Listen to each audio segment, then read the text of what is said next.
Om Namo Bhagavate Vasudevaya. Om Namo Bhagavate Vasudevaya. Om Namo Bhagavate Vasudevaya. Om Namo Bhagavate Vasudevaya. Om Namo Bhagavate Vasudevaya.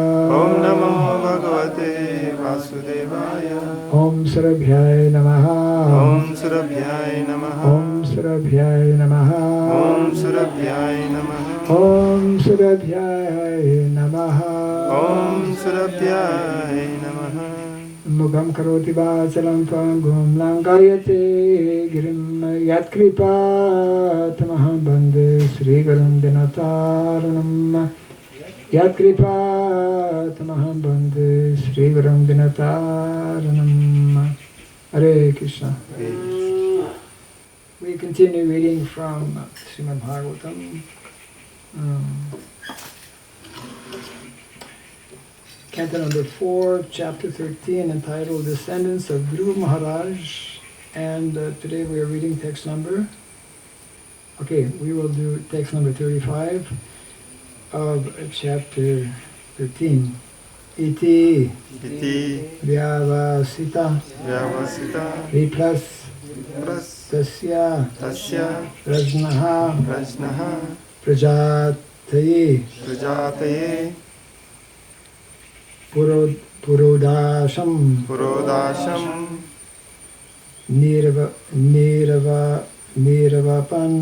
Nirvapan Shipi Vistaya Vishnave Iti Vyavasita Vipras Tasya Rajna Prajataye Purudasham Nirvapan Shipi Vistaya Vishnave Iti Vyavasita Vipras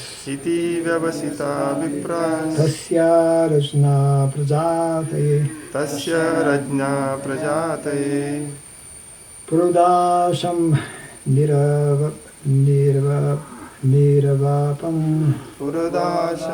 Nirvapan Shipi Vistaya Vishnave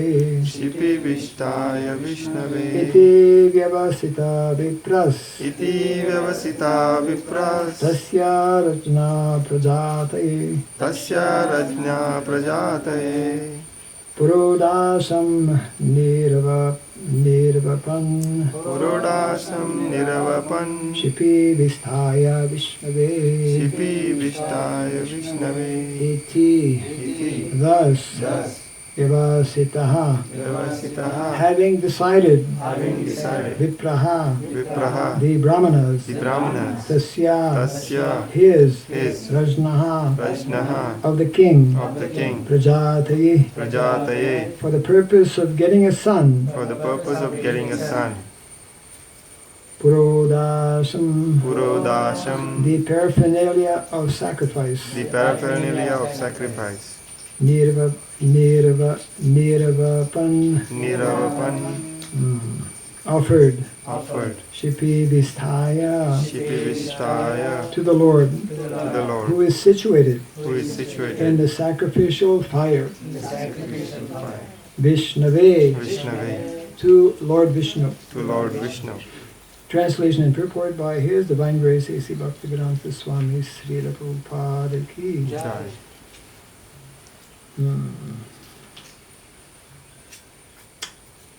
Thus, for the sake of a son for King Anga, they decided to offer oblations to Lord Vishnu, who is situated in the hearts of all living entities. Kindly repeat after me. Thus, for the sake of a son for King Anga, they decided to offer oblations to Lord Vishnu, who is situated in the hearts of all living entities. Report. According to sacrificial rituals, animals are sometimes sacrificed in the Yajna arena. Such animals are sacrificed not to kill them, but to give them new life. Such action was an experiment to observe whether the Vedic mantras were being properly pronounced. Sometimes small animals are killed in the medical laboratory to investigate therapeutic effects. In a medical clinic, the animals are not revived, but in the Yajna arena, when animals were sacrificed, they were again given life by the potency of Vedic mantras. The word Shipi Visthaya appears in this verse. Shipi means the flames of the sacrifice. In the sacrificial fire, if the oblations are offered into the flames, then Lord Vishnu is situated there in the form of the flames. Therefore, Lord Vishnu is known as Shipivista. Translation again. Thus, for the sake of the sun, for King Anga, they decided to offer oblations to Lord Vishnu, who is situated in the hearts of all living entities.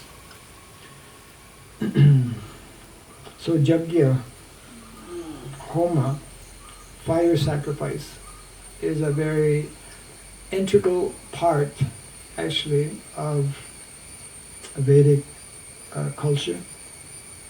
Here we see how the Lord Vishnu is known as Shipivista. He appears in the form of the flame, and therefore there are many kinds of yajnas or sacrifices that were especially performed in previous ages. We still perform yajna, but on a much smaller scale in Kali Yuga, largely because Brahmanas are not as qualified as previously to chant these different mantras. And of course, whenever we perform yajna, the most important of all the mantras that are chanted is the Hare Krishna Mahamantra, that being the actually most powerful. That's why it is referred to as the Maha Mantra. Maha meaning great. So different yajnas, those who are Purohit, like we have our local Purohit sitting in the temple. The Purohits are always sitting close to the Lord because they are the servants of the Lord. And so we have now more and more qualified devotees within our society who have learnt the different, what is called samskaras. Samskara. Samskara is, again, generally performed with yajna ceremony. And there are different purposes for yajnas. Ultimately, of course, the topmost purpose, here this yajna was being performed so that King Anga could beget a son. The highest purpose, of course, is to reconnect the living entity with the Supreme Lord. In yajnas also, one not only feeds the Lord, but one feeds different demigods. And we have seen in previous different stories how, well, actually in the this very story of King Anga, in previous times, now we don't see this, but in previous times, demigods who were called upon in chanting different mantras, they would actually appear, just like we have here about 12 people we can see. So, and on some special occasions, even ordinary common people, it is said they could see demigods. Demigods are real entities, but they have ethereal bodies. Ethereal bodies means we cannot see with this material eyes. But they, if they choose, they can become visible and manifest themselves. So we heard a little earlier how in the performance of this particular yajna, although everyone was very qualified, King Anga was a self-realized personality. The Brahmanas were also very qualified in chanting mantras properly, but as we heard before, as will be explained here as well, the expected result was not there. So these yajnas that were performed previously are not recommended. That is, that was also mentioned earlier. Certain activities are not recommended in this age of Kali. Different kinds of sacrifice involving the killing of animals. Of course, it was not killing of animals, as Prabhupada explains here in the purport. It was reviving or giving a new life to animals. So, this gives us a little glimpse of actually very difficult for us to conceive and to understand. In those days, and even not that long ago, even though we are still in Kali Yuga, all of the activities in a village were very closely, very directly connected with what was meant to go on in the center of the village, which was actually the temple. This is part of the Vedic, we could say, organization of a village. A village will not prosper, a village will not be successful unless that central point is there. Just like we can still see remnants of that today in Jagannath Puri, where, because Jagannath Puri temple is a very large temple, it goes back thousands of years, and so many priests. It's a whole culture which is not only in Jagannath Puri. I remember many years ago entering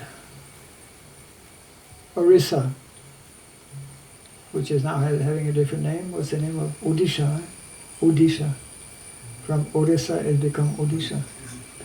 So from Bengal one enters Odisha, and what is the first district of Odisha? Huh? Yeah. Jilla, You're Jilla. Bengali, you should know actually. It's touching. कौन सा जिला? Bhubaneswar is not the first. Huh? Middle Mara. After many districts, middle. No, I'm asking, what is the first district? Jaleshwar. Balasore. Balasore. Yeah. That's where, yeah. Balasore.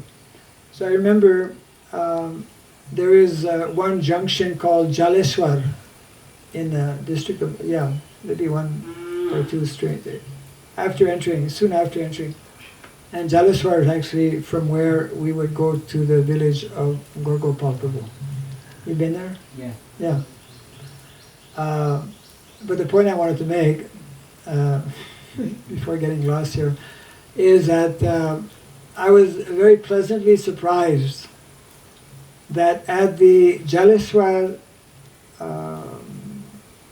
junction. That Jaleshwar Junction is before Remuna Junction. Who's been to Remuna? Raise your hand. And the rest have not been to Remuna. 50% of your life is wasted. Remuna is where that very nice pastime, Kirchor Gopinath, Remuna. So anyways, we had stopped at the train station and I was observing people, and there's a road close by which goes all the way to Bhubaneswar, and then beyond Bhubaneswar to Jagannath Puri. Bhubaneswar is before Jagannath Puri. And people before stepping on this road, Jagannath Puri is like 1,000 kilometers away. But the consciousness of all of the people in Orissa, at least at that time, I'm sure it's still like that, but maybe a little bit less because of time factor. But it means Lord Jagannath in Orissa is, of course, we know him as the Lord of the universe, but in Orissa they know him as the Lord of Orissa. He is their Lord. And therefore, for one full month, I think, before Rath Yatra, and when is Snan Yatra? Just around the corner, no? Yes. Like tomorrow or the day after? Our Purohit? Snan Yatra. 2 days Huh? after 2 days. After 2 days. Okay, day after tomorrow. So, for 1 month before Rath Yatra, because Rath Yatra this year is quite early. What date? 23rd, I think.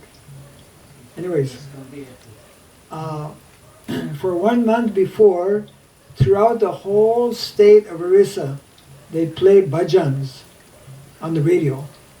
They used to at that time, when I used to visit, because everyone is just so conscious of Lord Jagannath. So, the point I wanted to make is that this was, and in some places like Orissa, especially those villages close to Jagannath Puri, it's like all those villages close to Jagannath Puri, they know themselves, they understand themselves as being there to serve Lord Jagannath. And there's all kinds of different ways that they serve him, by maybe supplying some banana leaves or making clay pots and so many different things like this. And we can see those coming in bullock carts and whatnot. It's the real, natural, traditional.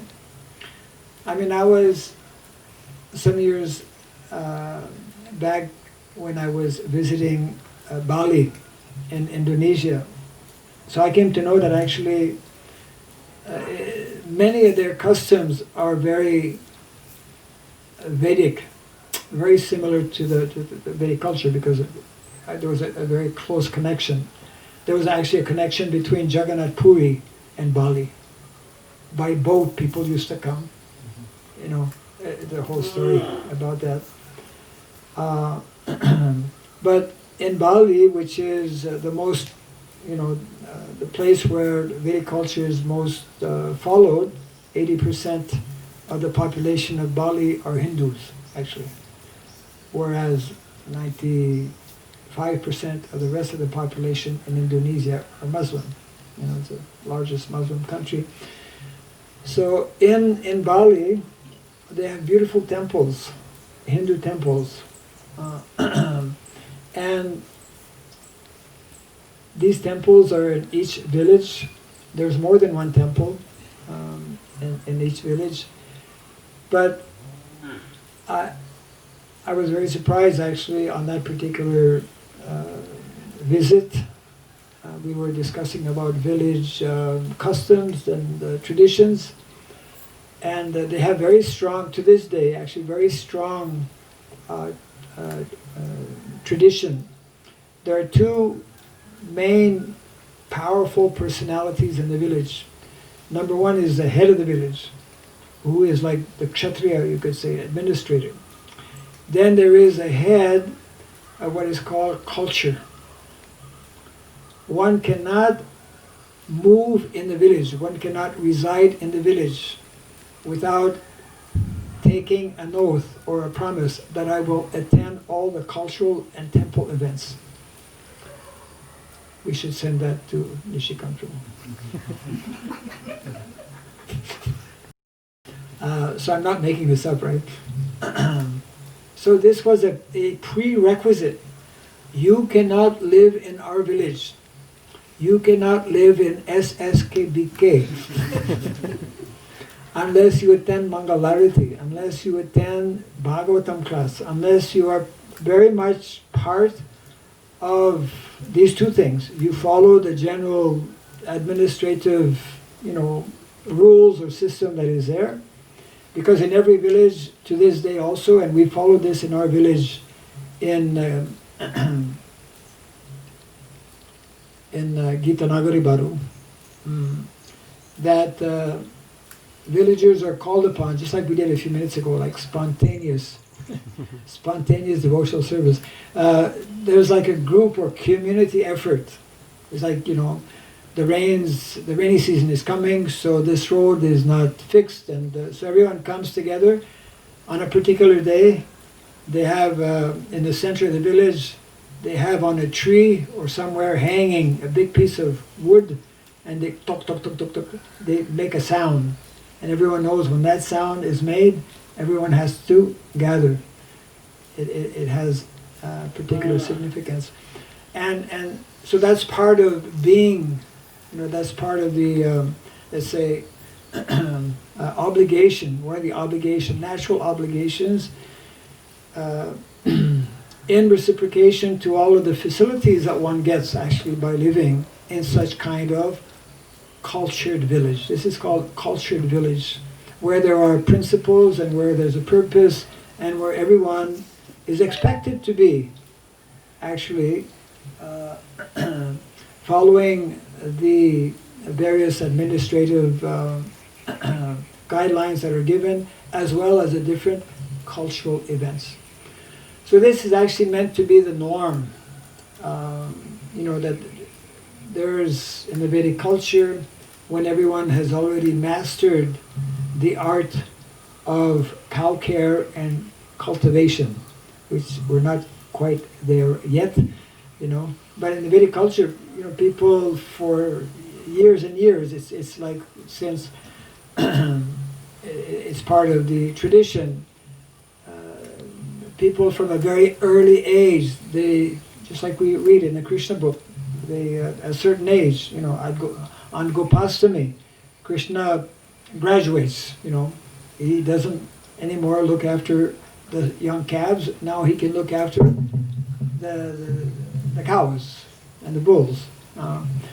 So the whole, I was just about to send a message actually. I guess I can just verbally share it. But in a village situation, and actually majority of people in the Vedic culture are meant to live in a village, the main focus, besides the temple and worship every day and taking darshan of the Lord, the main focus is on these two things, agriculture and cows. All of the activities are centered around making the land as productive as possible, and all activities are centered around making the cows more and more comfortable and happy. That is the main focus. And when everyone in the village is trained in this way, naturally they become knowledgeable how to utilize fully the resources that are there. Actually, the land, Mother Bhumi, is keeping is full of gifts that she is ready to give. Actually, for those who deal with her nicely, properly. So this is actually the Vedic culture, and this is what Varnasrama culture is also teaching us, that we learn to live this more simplified life without being overly distracted, actually without being at all distracted, by material things that are not really essential in our lives. And in the last chapters of the Bhagavatam, 7th canto, this point is stressed a lot by Srila Prabhupada, whereby he addresses especially householders and instructs that one should learn to be satisfied with the minimum. One should not be overly preoccupied or concerned about so-called economic development, but the natural economic development will come when we actually focus on these two things, land and cows. And that's, coming back to what, as we all know, Grandfather Bhishmadev has instructed in the Mahabharata.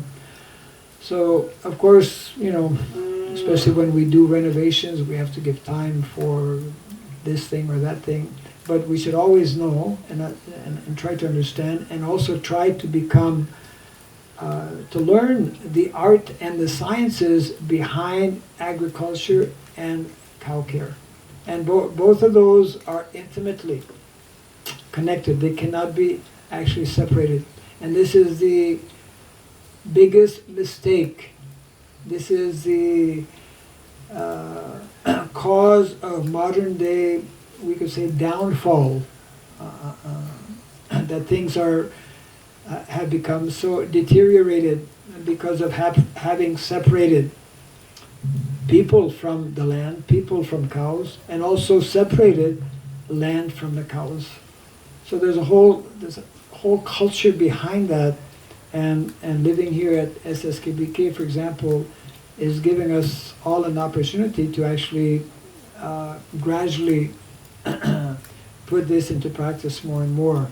And the more we do this, then it's just like now, we have to rely on outside. But in Vedic culture, no one relies on outside, in terms of food or in terms of whatever it may be.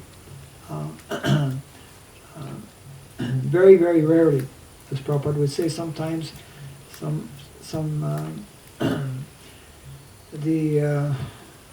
villager would go to make a few extra rupees for some renovation in his house or something like that. But otherwise it would be, all of the activities would be in the village. And just coming back to the verse here, one of the important activities, daily activities, was in connection with Jagya. And it was very, everyone is involved in so many different ways, and this was the culture. This was the culture in so many different ways. Srila Prabhupada wanted us to gradually reintroduce this standard culture that will be fulfilling all of our, just like the verses I mentioned. Yena Chatma Prasidati. By performance of devotional activities without material motivation and continuously, then all of one's necessities of life are met. So that this is a formula we should always be keeping in mind and always be endeavoring for. Yeah. Any questions, comments on this verse? So we will close here for now. Jai Grantarashmi Bhagavatam ki jai, Srila Prabhupada ki jai, Gaura Premanande.